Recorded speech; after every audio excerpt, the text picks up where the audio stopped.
No episódio 2, eu falei sobre como fui parar no sul da Itália, e neste vou falar como saí de lá.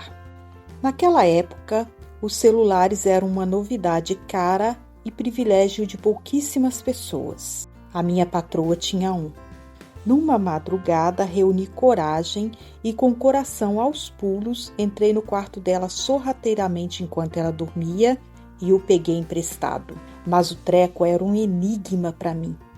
Não consegui falar e, com pavor de ser pega, o coloquei de volta no lugar de antes. Mais tarde, me deparei com um papel amarelo na geladeira com o número que disquei, seguido de um ponto de interrogação. Levei um choque. Ela não me perguntou nada, mas era óbvio que havia desconfiado.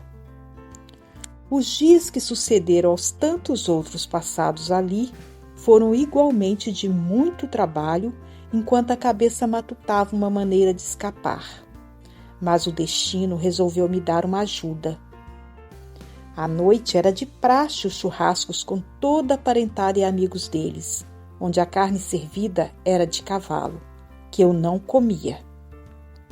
Então uma cunhada dela, muito querida, me levava da fazenda dela uma caixa enorme de figos maduros e um pote grande de uma stracciatella exclusiva da região e que eu adorava.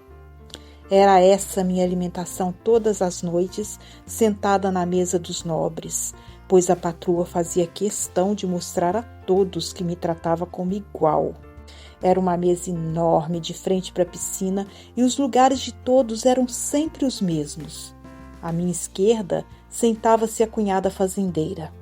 À minha direita, a prima engenheira, também em férias ali. Na minha frente, um tio banqueiro, sua esposa e o filho deles, um pouco mais jovem do que eu e que durante os jantares só desviava os olhos de mim quando o pai lhe lançava um olhar fuzilador ou lhe dava uma cutucada com o cotovelo.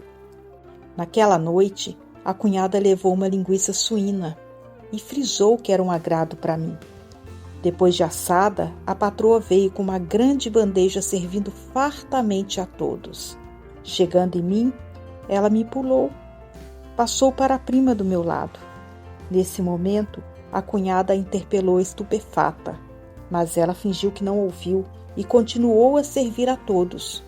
No final sobrou um pedaço de linguiça do tamanho do meu dedo indicador, que ela veio colocando no meu prato, seguida pelo olhar de reprovação da cunhada. Eu fiz gesto com as mãos e disse de modo firme: "Não, muito obrigada, eu não quero."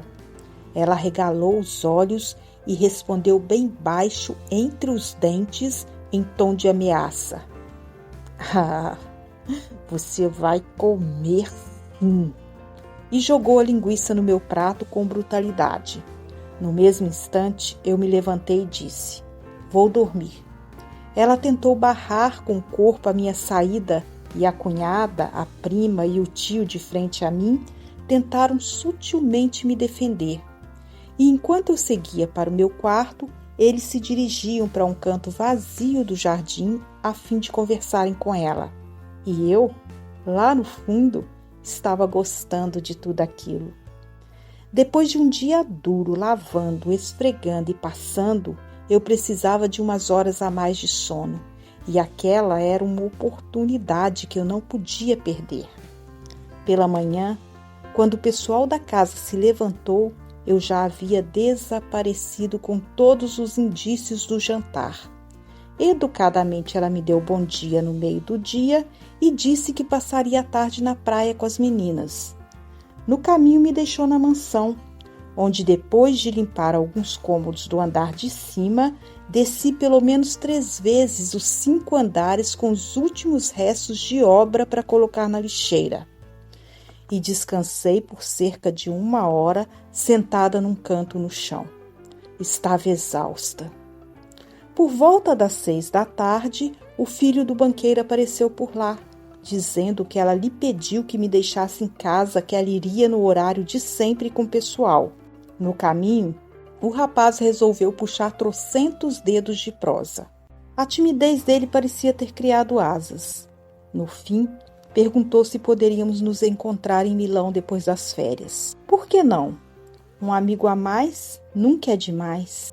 Respeitosamente, ele me deixou no portão da propriedade e eu passei aquelas benditas 4 horas em meu quarto descansando e escrevendo. Por mais uma semana foi assim. Trabalho duro na casa e depois na mansão e algum parente sempre me buscando às 6 da tarde para me deixar em casa. Parece que tinham estabelecido umas horas de descanso antes do jantar para mim. Dias depois terminei todo o trabalho na mansão e passei a ficar em casa sozinha entre a tarde até quando chegavam para o jantar, mas sempre com tarefas extras. Num desses finais de tarde, recebi a visita do tio banqueiro, dizendo que eu arrumasse minha mala, que iria me levar para que eu pegasse o trem das 8 da noite em Trani, para Milão. Senti um misto de alegria, ao mesmo tempo em que senti culpa. Achei até que eu tinha exagerado, mas depois, enquanto arrumava minhas coisas, saquei a parada. Ele estava ajudando porque me queria longe do filho dele. Imagina uma doméstica do terceiro mundo, que era como nos chamavam aqui, entrar para a família mais rica da cidade. Ninguém apareceu para se despedir de mim. A patroa só pediu a ele para me dizer que conversaríamos melhor quando ela voltasse a Milão. E lá fui eu.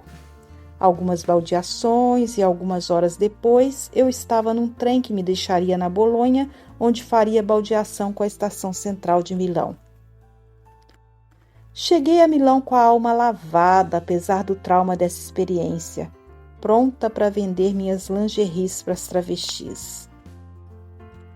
Dizem que para sempre é muito longe, mas nunca mais eu aceitaria um trabalho para viajar e muito menos o tal do emprego fixo, que era para morar na casa. Nunca mais.